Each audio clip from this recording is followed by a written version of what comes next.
Donc je vous redis bonjour.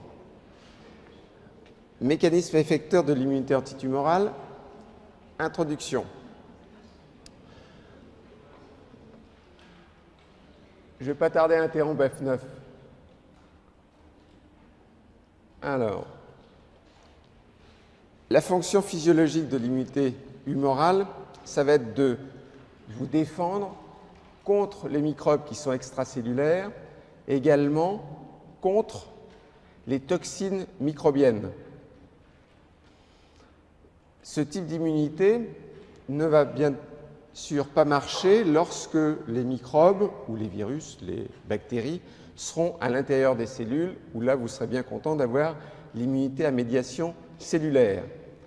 Alors les premiers qui ont mis en évidence l'immunité à médiation humorale, ça ne date pas tout de même de hier matin, puisque c'est 1890 et c'était Von Behring et Kitasato. Von Behring qui a eu le prix Nobel pour ça. Alors, ça va être plus spécialement dirigé, je vous l'ai dit, contre les bactéries extracellulaires, mais également contre les champignons. Alors que tout ce qui est microbes intracellulaires et virus, ça sera l'immunité cellulaire.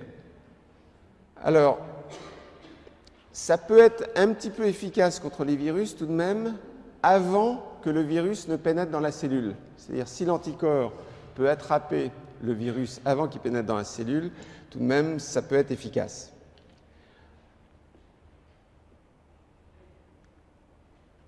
Si on regarde un petit peu de haut, si on fait une vue globale de l'immunité humorale, qu'est-ce que l'on voit? Première chose que vous voyez sur ce schéma, que vous allez revoir plusieurs fois, c'est qu'il y a beaucoup de mécanismes effecteurs de l'immunité humorale.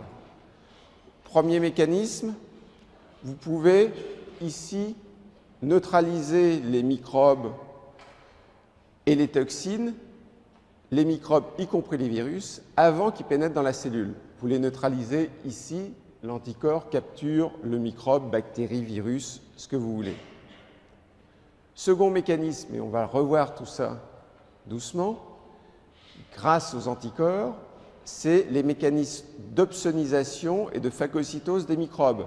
Voilà l'opsonisation qui se passe, et le phagocyte, il a attrapé le microbe grâce à un anticorps qui s'est lié au récepteur Fc pour les immunoglobulines.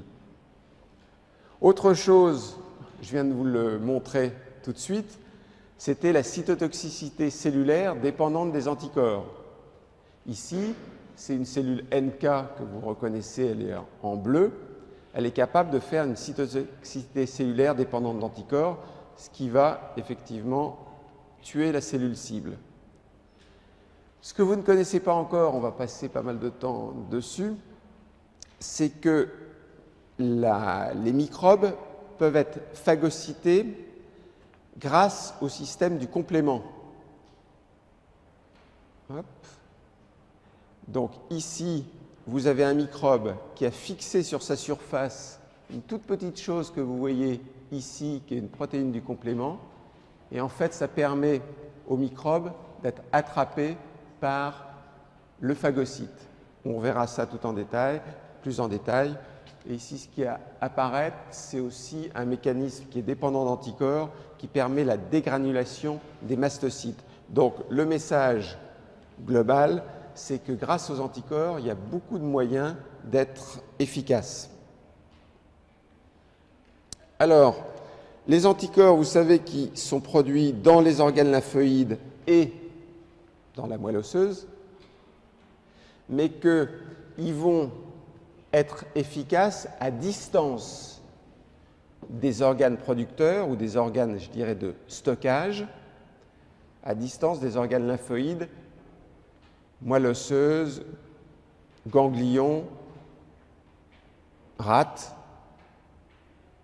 Donc, ils vont être transportés ailleurs, ils vont être y compris transportés, ce qui est extrêmement intéressant, au niveau du placenta et chez le fœtus. Vous avez vu que ce matin, il y a une grossesse de 8 bébés en même temps, Il y avait des commentaires sur la radio en disant que ce n'était pas tout de même quelque chose qui fait rêver. 8 en même temps.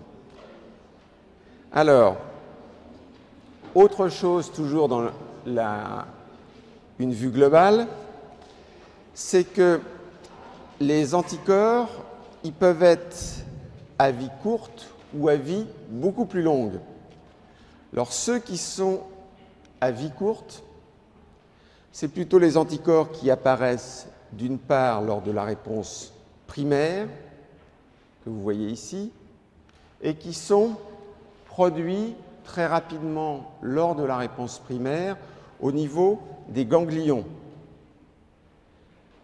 Ça, ce sont souvent des anticorps à vie courte, alors que ceux qui vont aller se mettre après une réponse primaire et au cours de la réponse secondaire au niveau de la moelle osseuse, ça, c'est des anticorps à vie très longue qui peuvent persister pendant des mois, voire même des années. Les cellules qui produisent ces anticorps, tout du moins, qui persistent pendant des mois, voire des années. Donc, cellules à vie courte, cellules à vie très longue qui vous permettent de produire des anticorps pendant des mois ou des années. Ensuite, lorsque ça va vers la moelle osseuse, c'est stocké très très longtemps. Ensuite, toujours dans la vue globale, la plupart des fonctions effectrices, c'est ce qui vous intéresse aujourd'hui, les fonctions effectrices. La plupart des fonctions effectrices sont dues en fait aux régions constantes effectrices, aux régions constantes des immunoglobulines. Vous allez les voir apparaître ici, et vous voyez que dans tous les mécanismes que j'ai évoqués tout à l'heure, je recommence ça, tous les mécanismes que vous voyez agir les uns après les autres, eh bien, hop, il y en a un qui a pris plus de temps, le dernier, avec le complément.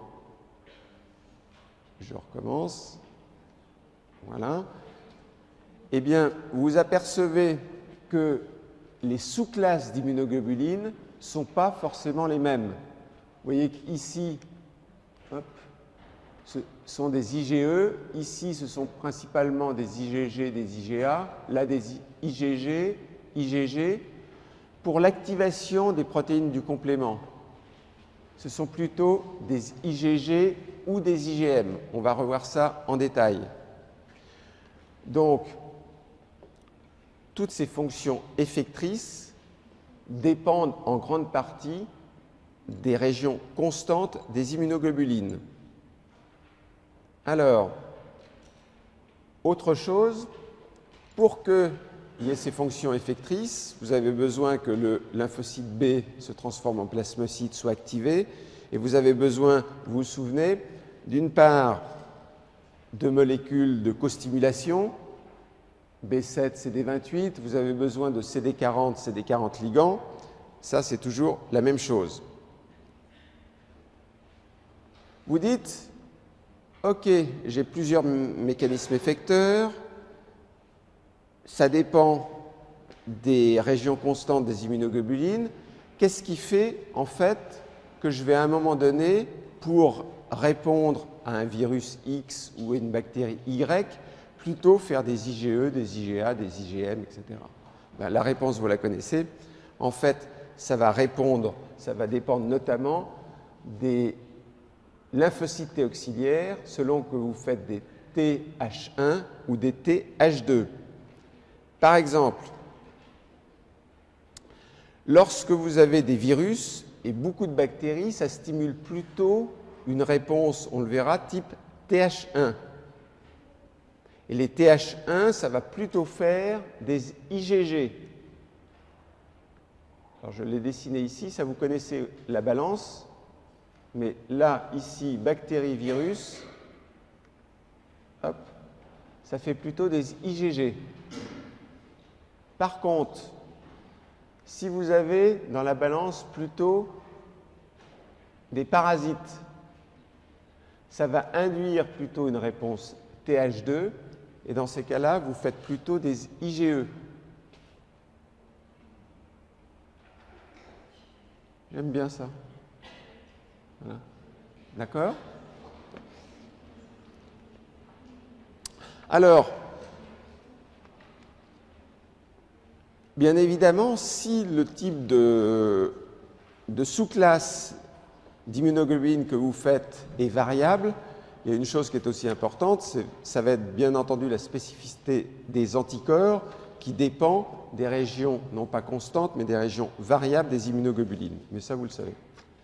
Alors, nous n'avions fait que des généralités. Je m'amuse avec ma balance, là. Et maintenant, on va parler de la neutralisation des microbes et des toxines bactériennes. Alors, les anticorps contre les microbes et contre les toxines bactériennes, ça bloque notamment la liaison de ces microbes et de ces toxines aux récepteurs de surface pour ces microbes et pour ces toxines. On va le voir sur une figure ici. Alors, qu'est-ce que l'on voit là? On voit que sans anticorps, ici, le microbe, il va pouvoir pénétrer au niveau de la cellule épithéliale par un récepteur de surface. Ça donne une cellule épithéliale qui est infectée. La cellule d'un tissu, ici, c'est une cellule infectée. OK? Autre chose qui peut se passer ici, je suis toujours sans anticorps, voilà une cellule infectée d'un tissu. Elle peut libérer le microbe lorsqu'elle meurt, qui va aller propager l'infection à une autre cellule adjacente. Ça, c'est sans anticorps. Avec anticorps, la vie va mieux. L'anticorps, il va bloquer la liaison du microbe et il va bloquer l'infection de la cellule, ici, avant même éventuellement que le microbe pénètre, et il va bloquer le passage de l'infection d'une cellule à une autre.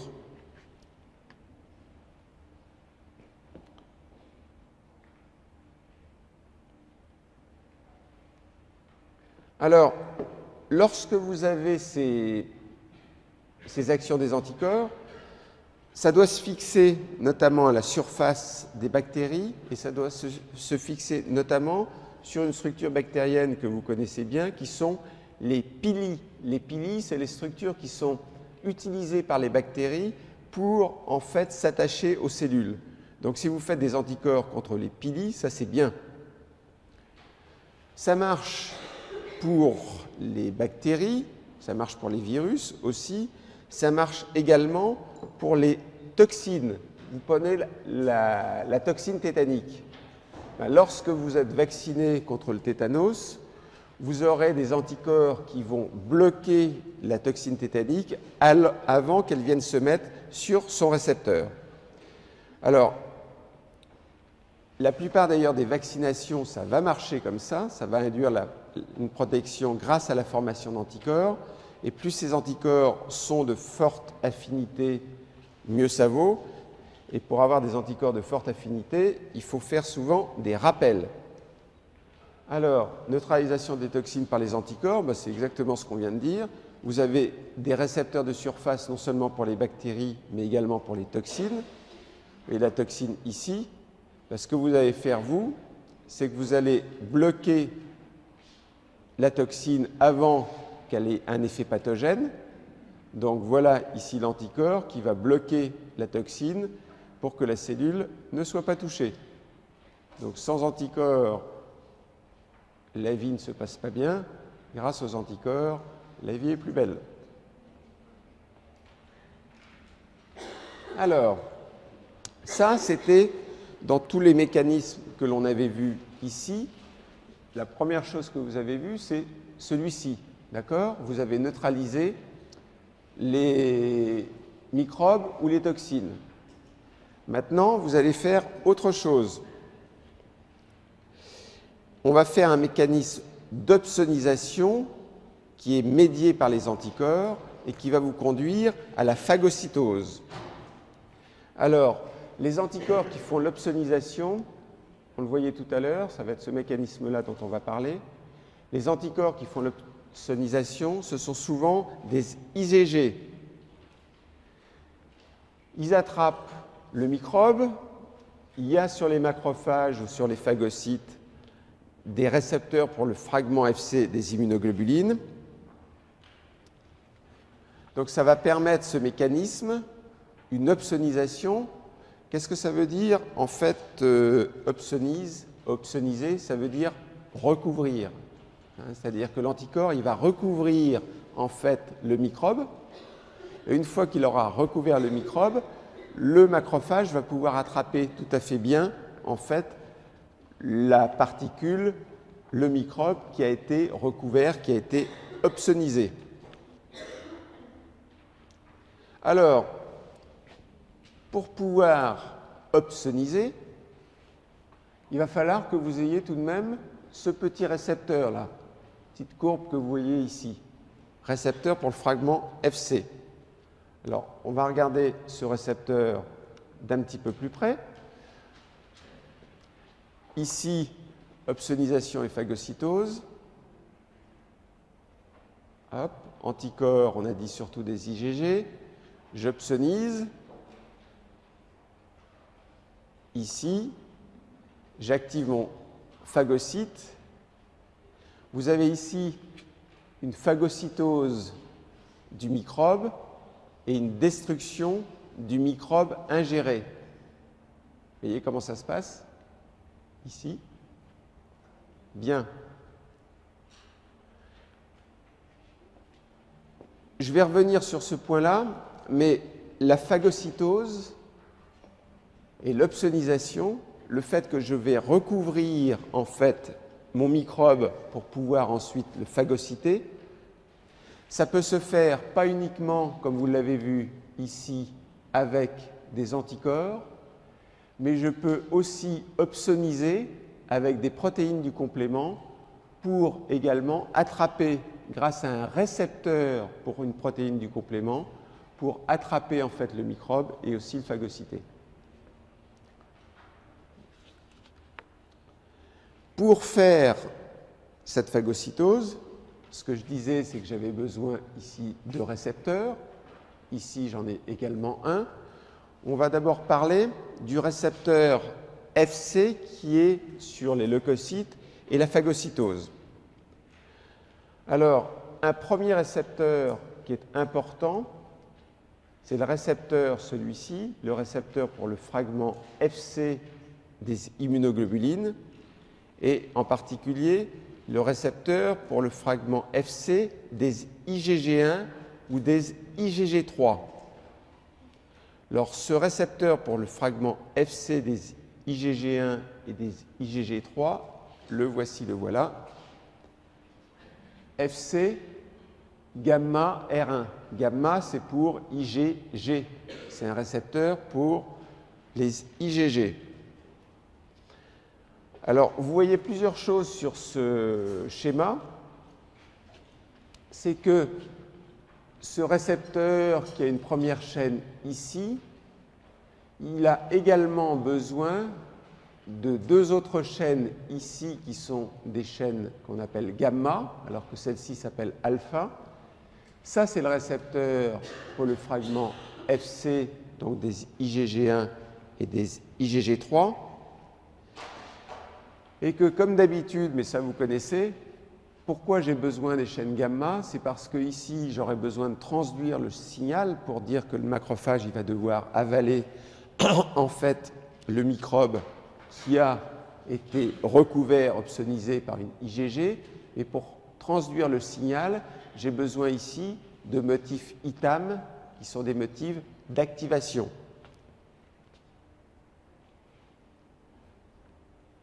Alors, bien. Une fois, c'est un schéma que vous connaissez, sauf qu'il y a une petite nuance. Ça, c'est pour vous rappeler qu'une fois, il y a quelque chose qui est important, le microbe, avec son anticorps, qui a été attrapé par le récepteur dont vous venez de faire la connaissance, c'est en fait une structure extracellulaire. Donc, la voie, en fait, d'apprêtement de ce microbe, c'est la voie extracellulaire qui va conduire, en fait, le microbe qui va être apprêté, qui va être processé par la cellule présentatrice d'antigènes ou par le macrophage pour être présenté au lymphocyte T auxiliaire. D'accord? Alors, qu'est-ce qui se passe là? Ce que j'ai dessiné, voilà. Alors là, vous voyez quelque chose qui est intéressant parce que vous dites, finalement, qu'est-ce qui se passe? J'ai opsonisé grâce à l'anticorps, mais en fait, qu'est-ce qui devient l'anticorps, lui? Il va où? Il va être digéré par lysosome, phagosome. Au passage, vous vous rappelez que j'avais rappelé que c'était lysosome, endosome quand c'était une protéine extracellulaire et que c'était lysosome, phagosome lorsque c'était une bactérie. Là, comme on parle en fait de la capture d'une bactérie, c'est bien un phagosome, mais ce qui va être processé, ce qui va être apprêté par le lysosome et le phagosome, c'est bien la bactérie qui a été attrapée grâce à l'anticorps, mais l'anticorps, qu'est-ce qu'il fait? Lui, il va revenir quasiment à la surface pour réattraper d'autres bactéries. Alors, je crois que j'ai mis un autre schéma. Oui, il est en anglais, mais il est bien aussi ce schéma-là. Alors, il vous rappelle ça. C'est-à-dire que quand vous avez un récepteur, l'anticorps, en fait, il agit pratiquement comme un récepteur. Ben, dans ces cas-là, vous allez recycler la molécule de surface. Bien. J'aime bien celui-ci. Non, je préfère celui-là. J'aime bien le retour de l'anticorps. Alors, lorsque vous avez en fait fait tout ce travail, vous allez pouvoir, à l'intérieur de la cellule qui a capturé en fait l'anticorps qui avait recouvert la bactérie, vous allez pouvoir, grâce au motif ITAM, faire la transduction du signal. Alors, qu'est-ce qui va se passer? Ce qui va se passer, vous aviez votre récepteur pour le fragment FC. Cette fois-ci, il est là, le récepteur pour le fragment FC. Vous avez ici vos motifs ITAM avec vos chaînes gamma. Vous allez pouvoir transduire le signal. Et une fois que vous aurez avalé quelque part, voilà, l'anticorps avec la bactérie, vous avez enrobé le microbe. Qu'est-ce qui se passe? Le microbe est ingéré par phagocytome et lysosome. Bien. Il y a une activation du phagocyte. Il va y avoir destruction des microbes par des enzymes lysosomiales dans le phagolysosome, destruction des microbes phagocytés par la radicolib et par le NO. Ça, vous l'avez déjà vu. Donc, c'est simplement pour rappeler que tout ça s'est fait grâce au récepteur pour le fragment FC. Hop, radicaux libres et NO. Bien.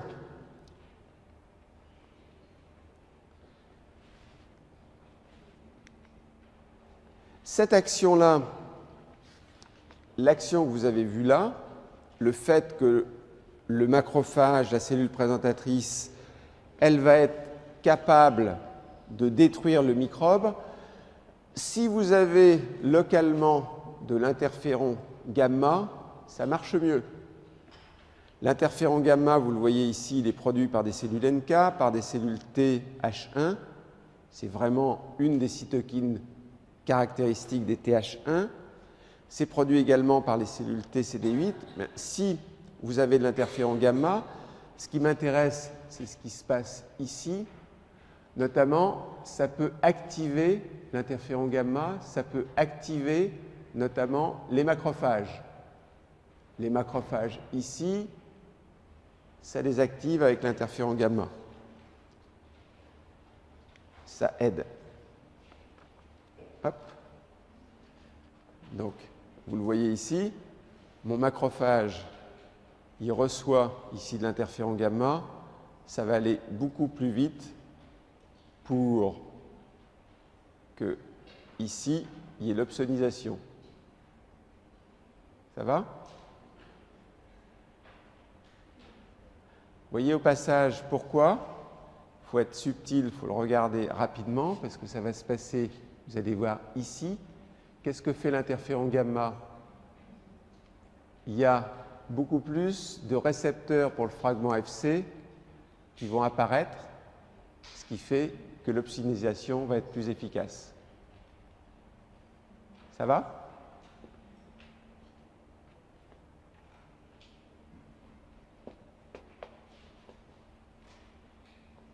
Ensuite, vous avez vu qu'il y a toute une famille de récepteurs, vous l'avez vu tout à l'heure, pour le fragment Fc des immunoglobulines.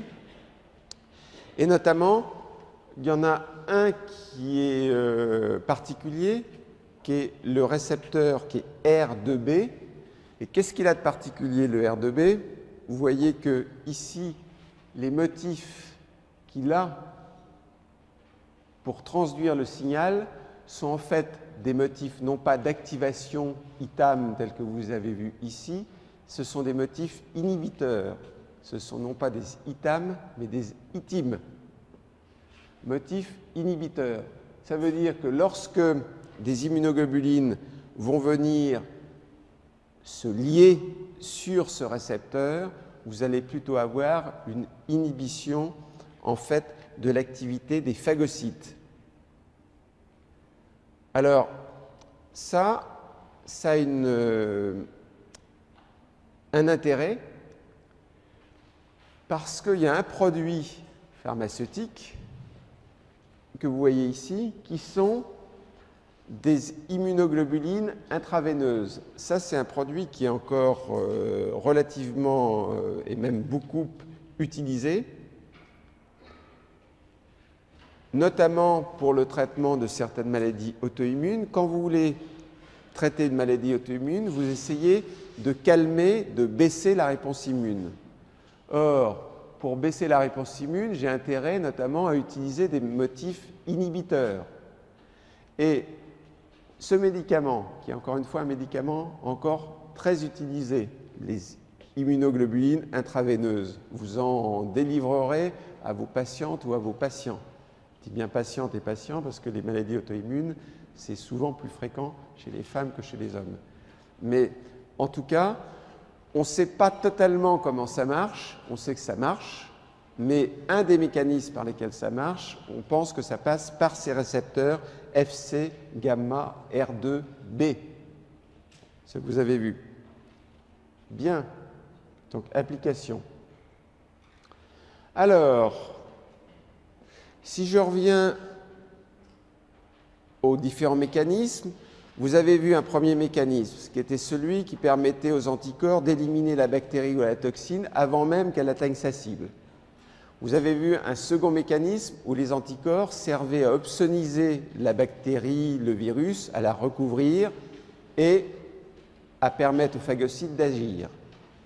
Maintenant, vous allez revoir une chose où vous êtes les reines et les rois, puisque ça n'a plus de secret pour vous maintenant, les mécanismes de cytotoxicité dépendants des anticorps. Pour les mécanismes de cytotoxicité dépendants des anticorps, vous avez vu déjà qu'il y a des cellules NK qui sont capables de les faire, qu'il y a des cellules T cytotoxiques qui sont capables de les faire, ces fameuses cellules tueuses que l'on a vues tout à l'heure. Vous avez également des macrophages qui sont capables, en dehors des NK et des lymphocytes T, de réaliser une cytotoxicité cellulaire dépendante d'anticorps, ce que l'on appelle en anglais antibody cellular dépendant de cytotoxicité, c'est l'ADCC. ADCC. Antibody dépendant cellular cytotoxicité, ADCC. Alors, ADCC, vous avez besoin de récepteurs. Et là, vous voyez apparaître un troisième récepteur. Vous connaissiez déjà R1, vous connaissiez R2b, et voici maintenant R3. Fc gamma R3, qui va vous permettre de réaliser cette cytotoxicité cellulaire dépendante d'anticorps. Ces récepteurs Fc gamma R3 de faible affinité Ils sont en particulier présents sur les macrophages et également sur les cellules NK.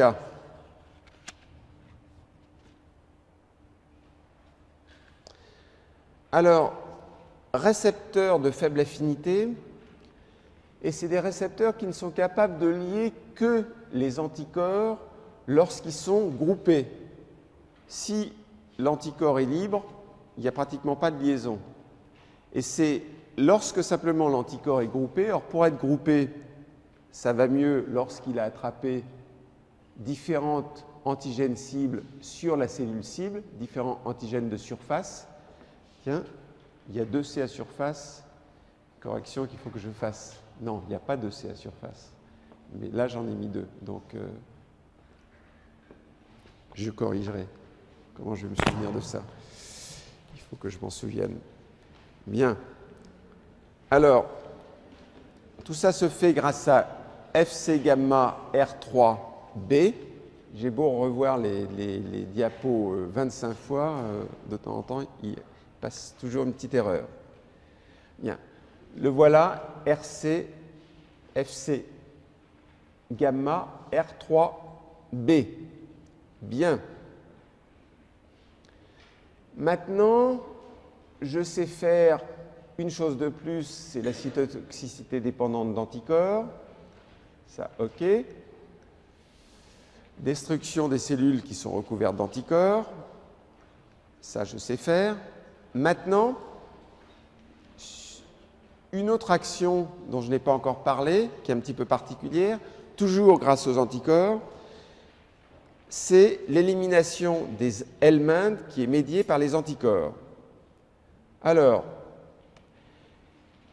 les helminths, ils peuvent être tués déjà par des IgG ou des IgA, en particulier les IgA au niveau du tube digestif. IgG et IgA, on va les voir apparaître. Les voilà. Ils sont ici. Et les IgG et les IgA peuvent faire un pont entre le parasite lui-même, helminth ici, et les éosinophiles. Donc, je vais éliminer grâce aux IgG, aux IgA, mais je vais également éliminer grâce aux IgE. Alors, on va regarder ça, en fait, il ne faut pas que je passe trop vite, parce que... Alors, ici, voilà des IgE. Je produis des IgE. Ici, je vais activer mes éosinophiles. Ici, là, je vais activer mes IgE. Je vais dégranuler. Ici, j'ai les IgG et les IgA qui reconnaissent l'helminth.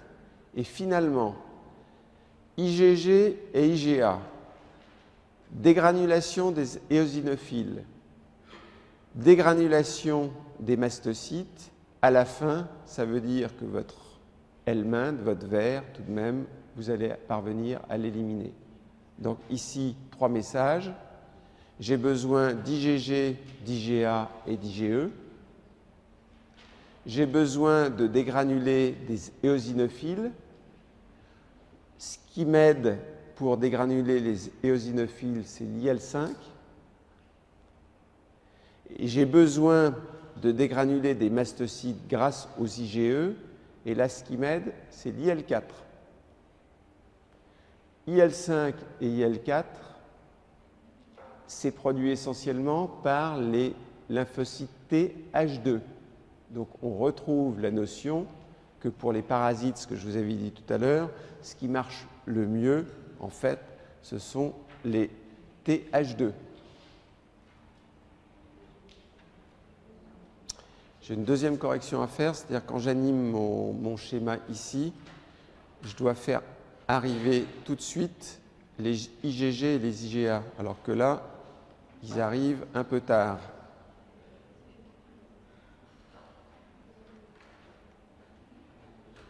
Voilà, les IgG et les IgA, je sais pourquoi, il faut que je fasse remonter. Les IgG et les IgA, on est d'accord, il faut qu'ils arrivent tout de suite. Jonathan a l'air d'être d'accord. Bien. Donc, 2 corrections à faire. Alors, on va arriver à quelque chose qui est extrêmement important, qui est un petit peu compliqué, mais on va essayer de le faire calmement, qui est le système du complément. Alors, pour l'instant, vous n'aviez pas entendu parler de ce qu'était le système du complément, mais c'est un système qui est extrêmement important dans l'immunité humorale. Ça a été découvert par Jules Bordet. Jules Bordet, vous savez qu'il a découvert beaucoup de choses, hein. Il a eu un prix Nobel pour la découverte du complément, on va en reparler tout de suite. Mais je vous rappelle que c'est le même Bordetella pertussis, c'est également Jules Bordet. Donc, qu'est-ce qu'il avait remarqué, Jules Bordet? C'est que pour qu'il y ait une action antibactérienne des anticorps, ça marchait bien lorsque le sérum qui contenait les anticorps, en fait, était maintenu à température ambiante. Par contre, lorsqu'il chauffait les sérums, l'activité antimicrobienne des anticorps ne marchait plus. Alors ça, c'était bizarre parce que les anticorps, c'est extrêmement stable à la chaleur. Ça veut dire qu'il y avait en fait dans le sérum d'autres agents, d'autres protéines du sérum qui, elles, étaient visiblement sensibles à la chaleur. Et lorsque vous chauffiez votre sérum qui contenait les anticorps censés avoir une activité antibactérienne et visiblement autre chose, si ça ne marchait pas, c'est parce que vous aviez détruit d'autres protéines qui étaient nécessaires à l'action des anticorps pour avoir leur activité antibactérienne. Donc, le message de Jules Bordet, c'est un anticorps pour être vraiment efficace contre des bactéries, ça a besoin d'autre chose, que c'est autre chose qui complémente, voilà, l'action des anticorps. C'est visiblement sensible à la chaleur, parce que quand vous chauffez votre sérum, ça ne marche plus. Donc, il y a dans le sérum un certain nombre de protéines qui sont nécessaires à l'action, ou extrêmement utiles, à l'action antimicrobienne des anticorps. C'est le système du complément, qui sont en fait une série de protéines sériques, ou de protéines qui sont à la surface de cellules. Ces protéines du complément, elles sont soit à la surface de cellules, soit dans le sérum. Et en fait, elles vont agir en cascade pour complémenter l'action des anticorps et permettre l'élimination des microbes. Alors, quand elles agissent en cascade, pourquoi? Parce que ces protéines, elles ont une action enzymatique. Donc, il y a une première protéine qui a une action enzymatique sur une seconde. La seconde acquiert à son tour une action enzymatique sur une troisième, etc. Donc, c'est des protéines en cascade qui agissent les unes sur les autres et qui ont une action enzymatique de protéolyse. Ce sont des protéases.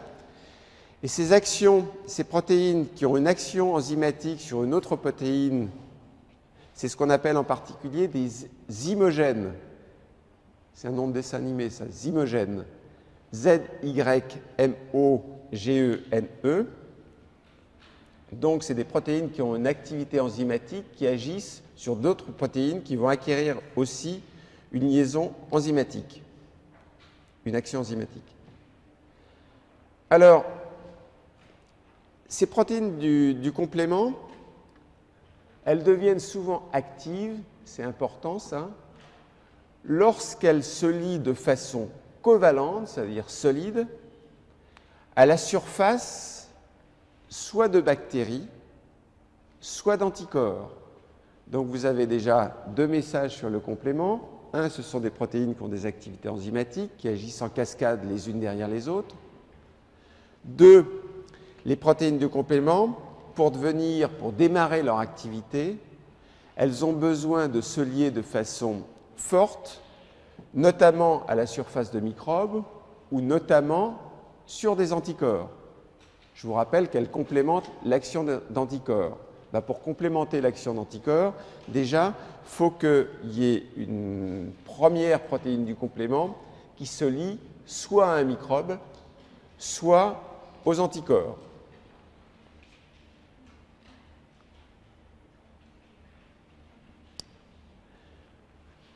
Autre chose, on va en parler, c'est que ces protéines du complément, ça a une action en cascade. La cascade, ça va être utile parce que ça va vous permettre d'éliminer le microbe, mais il faut à un moment donné que ce système du complément s'arrête. Si la cascade s'emballe, c'est un petit peu embêtant. Vous allez avoir des lésions autres que l'élimination du microbe. Donc, dans le système du complément, il y a aussi tout un système d'inhibition des protéines du complément et de régulation de ces cascades d'activation des protéines du complément. Donc là, pour l'instant, nous n'en étions qu'aux généralités sur le système du complément. Jules Bordet, prix Nobel pour ça en 1919.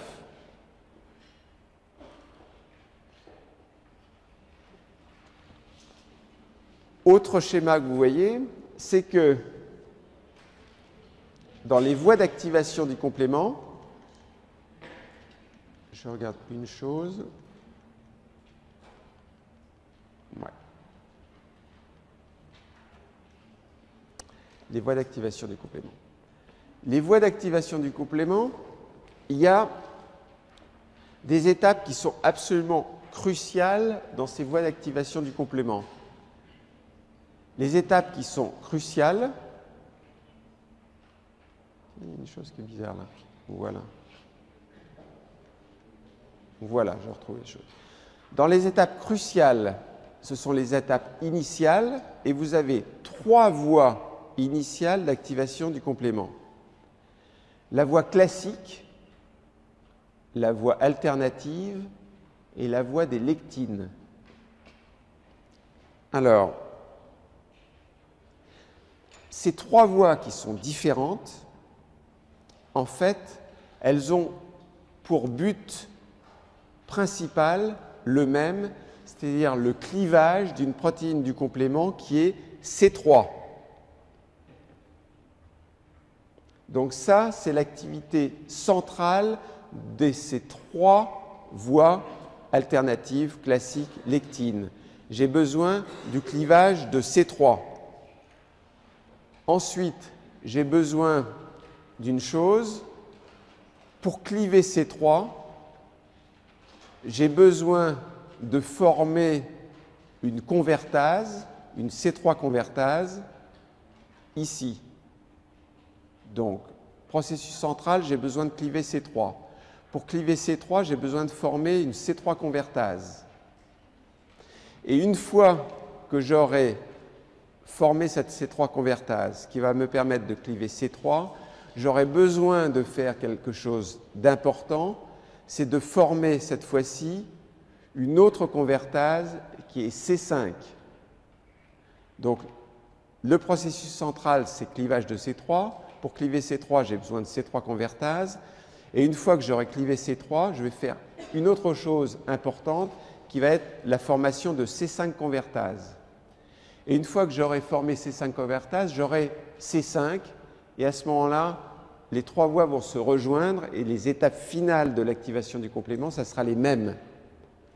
Mais au départ, ce ne sont pas les mêmes.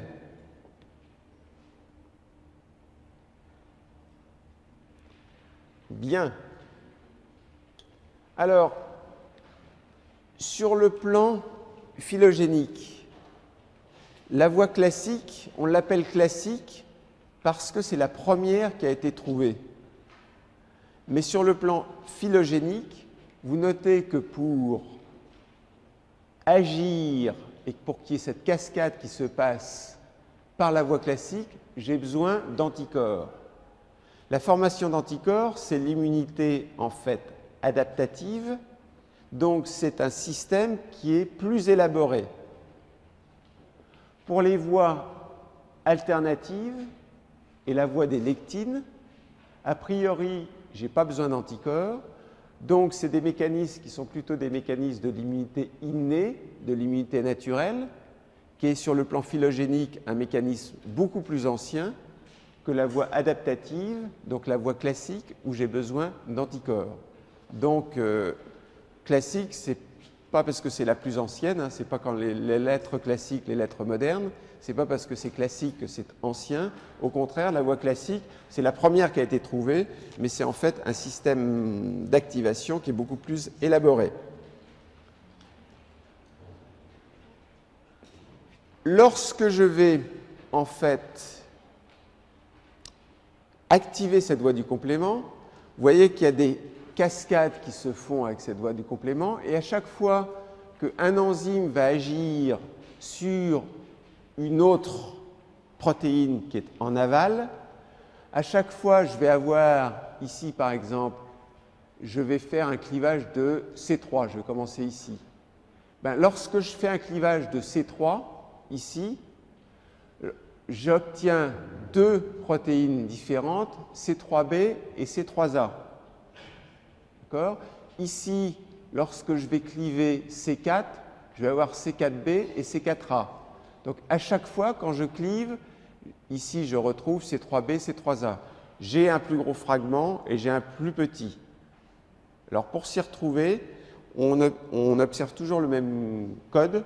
Le plus gros fragment qui reste lorsque j'ai clivé, c'est le B. Le plus petit, c'est le A.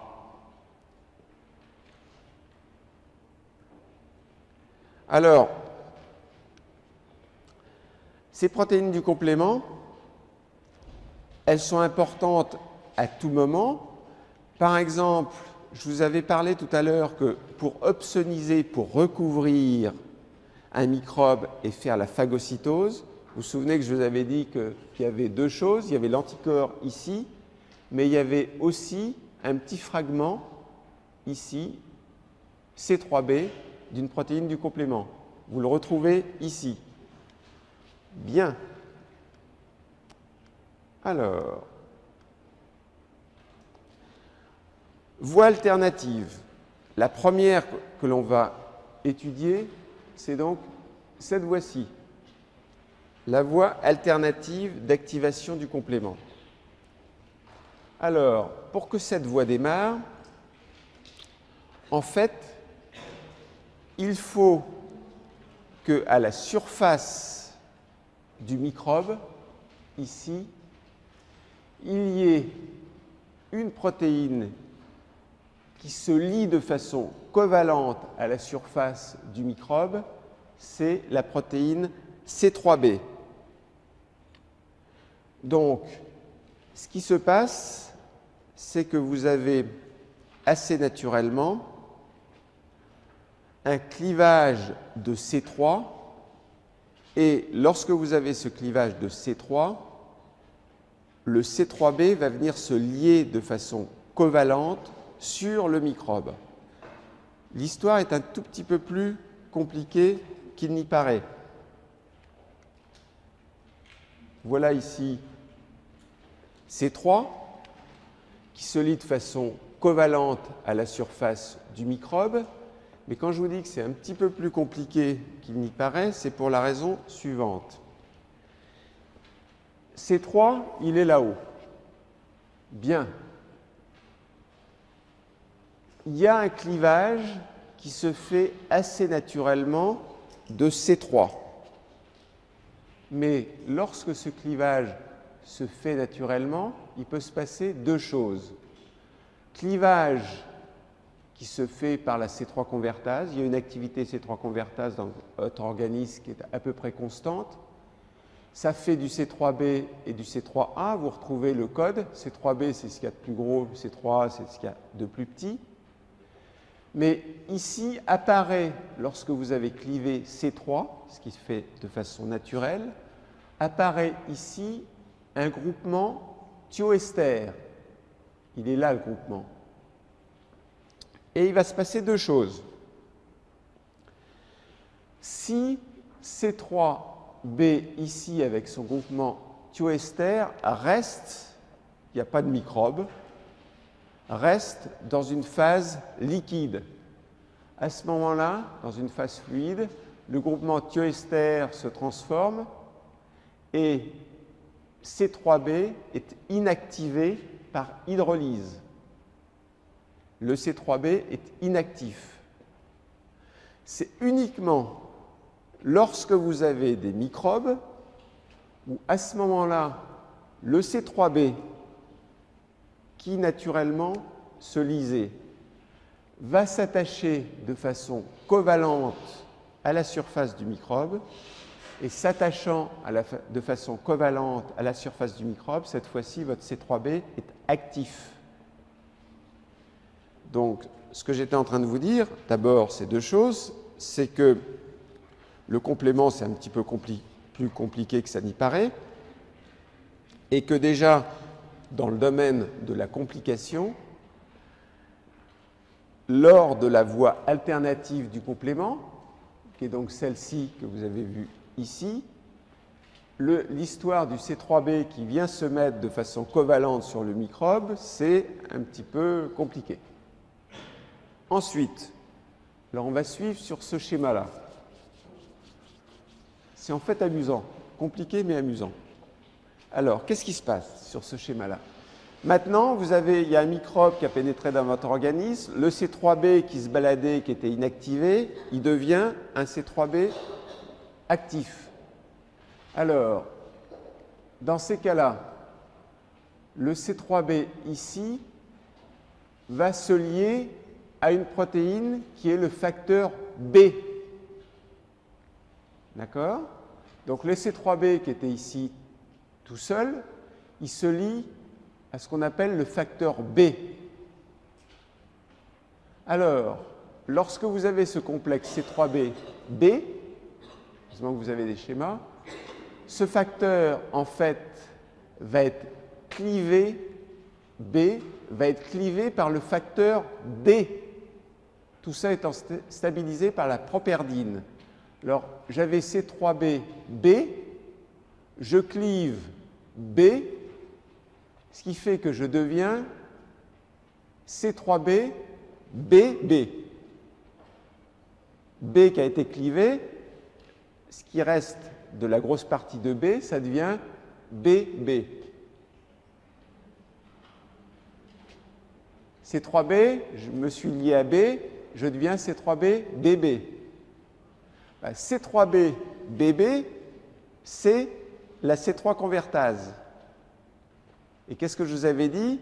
À chaque fois, j'ai besoin de quelque chose, j'ai besoin de cliver, j'ai besoin de C3 et j'ai besoin de cliver C3 par la C3 convertase. Ça y est, j'ai ma C3 convertase. Quand j'ai ma C3 convertase, je continue et là j'accélère. J'avais un petit clivage ici qui était un peu minable de C3 en C3b et en C3a. Ça m'avait permis tout de même de fixer du C3b sur mon microbe. Mais maintenant, là, j'accélère nettement. Hein. J'ai ma C3 convertase, ça y est. Donc, je peux cliver de la C3 intensément. Je clive ma C3 et je reforme du C3b. Dans ces cas-là, je mets ma C3b à côté de C3b BB. J'obtiens C3b BB C3b. C3b BB C3b, qu'est-ce que c'est? C'est ma C5 convertase.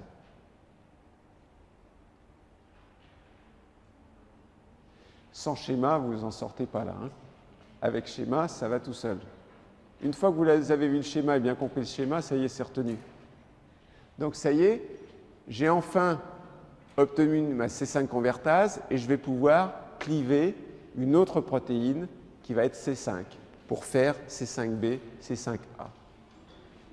On a déjà passé 1 heure là? Eh bien, c'est amusant, ça passe vite.